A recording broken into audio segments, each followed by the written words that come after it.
An angle is a geometric figure formed by two rays or line segments that share a common endpoint, known as the vertex. It is typically identified by its vertex and the two rays or line segments that form its sides. Identifying angles involves naming or categorizing them based on their characteristics. Angles can be identified by their measurements, relationships with other angles, or their positions in geometric figures. Common types of angles include acute angles measuring less than 90 degrees, right angles measuring exactly 90 degrees, obtuse angles measuring more than 90 degrees, but less than 180 degrees, and straight angles measuring exactly 180 degrees, among others. Additionally, angles can be classified based on their positions, such as adjacent angles sharing a common side and vertex, but no interior points, vertical angles, opposite angles formed by the intersection of two lines,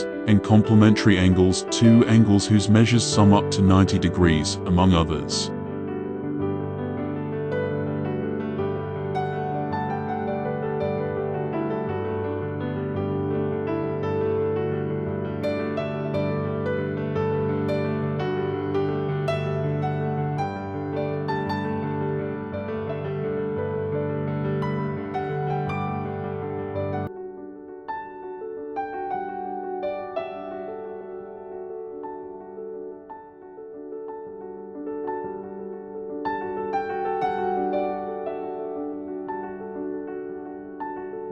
Thanks for tuning in. Remember to hit the subscribe button, give us a thumbs up, and drop a comment below.